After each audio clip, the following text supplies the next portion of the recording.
Hi, welcome to Cooking with Soy. I'm Betsy Stellick from the Nebraska Soybean Board's Bean Team.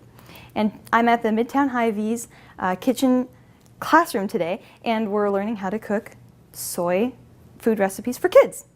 So we're going to start our day with banana pancakes. So I have here some soy milk and some soy oil. So we're using 3 different kinds of soy products here, the soy milk, the soy oil, and our dry ingredients include soy flour. So what I'm going to do first is in my soy milk and soy oil mixture, I'm going to add 1 sliced banana. Just going to mix it right in here. Try not to splatter too much. Okay. And we're going to blend it. We're using an immersion blender, but you can certainly use a regular one.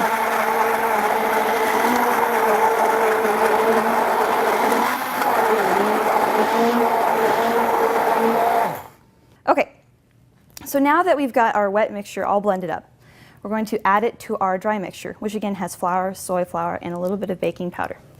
So we're going to add it in. All right. And just mix it enough to make everything wet. Don't over mix it, because then you'll have tough pancakes. Nobody likes a tough pancake. So.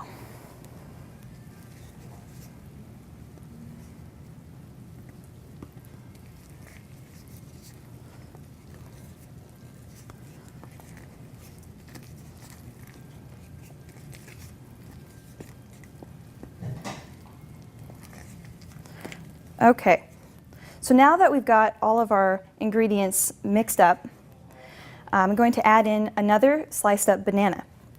We're just going to fold it in. Again, trying not to overmix our pancake batter. Now you'll notice that this pancake batter is a little bit thicker than your average pancake batter. That's due to the soy flour.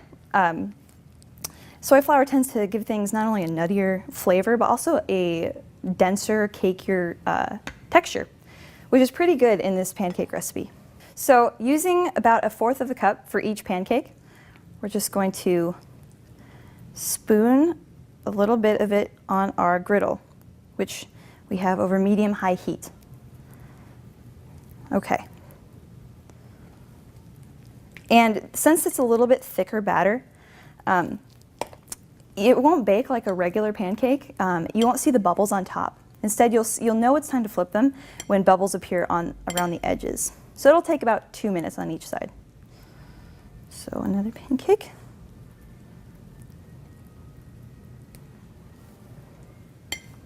Okay, so I see the bubbles, so it looks like we're ready to flip here. Chase this guy down, maybe. There we go. Ready? There we go. And I just happen to have bananas on hand today, but if you're not a fan of bananas, that's totally fine. You can use blueberries or strawberries or whatever kind of mix-in that you like.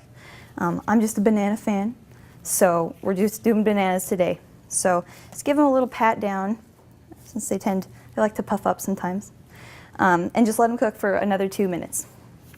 So it looks like we're ready to plate, and so I'm gonna chase my pancake down here and put it on our cute plates. So they're nice and cute and golden brown.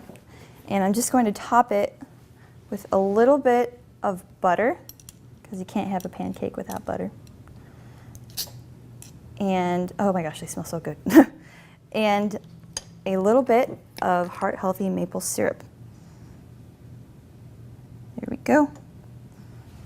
So our banana pancakes started off our healthy soy food day, but because we're going to have a busy day, the next recipe I'm going to make is a walking salad. Our next kid-friendly recipe is a super simple, fun snack to take on a hike or a trip to the park. It's also super fun to make together with your kids. It's called a walking salad. It only has a few ingredients, but it's very good and really healthy too. So we're going to start out with 1 apple. And I have a core here, which looks kind of interesting. But we're just going to take the core out of the middle of the apple so we can fill it with some good treats. So how you core an apple is you just got to muscle into it a little bit, and it'll give you some juice back. But it's really a cool tool because it just takes the core out like that. But what you'll probably find is you'll want to do a core a couple times because you can see the hole's not that big compared to the apple. So what I'm going to do is take a couple more tries at this core to make the hole a little bit bigger. Okay, so as you can see, I've cored out my apple a little bit more so we can stick a lot of soy nut butter in it, because I like soy nut butter. So next we move on to what we stick in the core. So we have roasted soybeans, which are just roasted soybeans. They have a really nice nutty flavor and texture. They kind of remind me of peanuts, but people that have peanut allergies can eat it. So it's a really cool snack. And what we've done is we've just ground some of them up so we can sprinkle on our apple. We have some raisins, which add a nice sweetness to our recipe. And then we also have some soy nut butter. This is what I was talking about earlier. This one's honey, but you can find all different kinds of them. There's the original and there's sugar-free, all kinds of them. So, oh, and there's chocolate too. But today we're using honey because I think it adds a nice sweetness to this recipe. And soy nut butter is made by, you take roasted soy nuts and you grind them up and add some soybean oil to them. And so it kind of takes on this very creamy texture, sort of like peanut butter. The taste is very similar to peanut butter, but again, people that have nut allergies, peanut allergies can eat this. So that's what we're using today. Okay, we have our cored apple. And we're just going to scoop out some soy nut butter. Super creamy. They have crunchy varieties too, but I'm kind of into the creamy. So I'm just going to stick it down in our apple, like so. And then I'm just going to sort of layer our apple. You can decide how you want to do it. And let your kids do their own apples, let them top their apples with whatever they want. But I'm a layering type of person, so I'm just going to add some more soy nut butter and some more raisins, and then some of our ground up soy nuts. Okay, so when you bite into it, it's kind of like a little surprise. Okay, and then I'm just going to top our walking salad with some more soy nut butter, because in my opinion, you really can't have too much soy nut butter. Okay, so there we go. Top our salad with some more raisins and another little sprinkle of ground up roasted soy nuts. So there you go.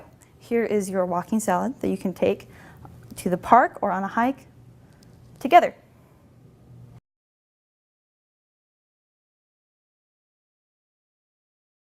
Okay, so you're back from the park and your kids need a snack. Well, smoothies are always a great choice, and it's easy to incorporate soy into smoothies. So my favorite recipe, and one that's always been popular with kids, is our chocolate power smoothie.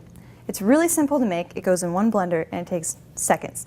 So what we have is 2 cups of chocolate soy milk, and we add that to the blender. And our next ingredient is half a banana.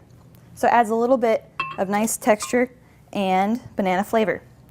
Interesting ingredient in this smoothie is half a teaspoon of chocolate pudding mix. And it may sound strange, but chocolate or pudding mix, it kind of makes things a little bit thicker and richer. And who doesn't love pudding? So to round out this recipe, we are using 1/4 cup of our soy nut butter.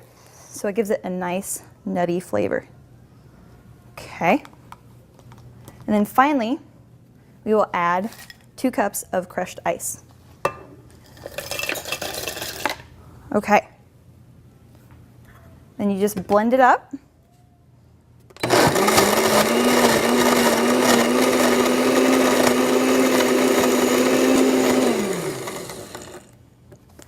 And serve it in a cute glass. And your kids are going to love it. It's easy as that. All 3 of these kid-friendly recipes are available on the Nebraska Soybean Board's website and on the Bean Team Facebook page. I hope you've enjoyed cooking with soy today, and I hope you'll try some of these recipes. Remember, eating soy foods can lead to a heart-healthy diet.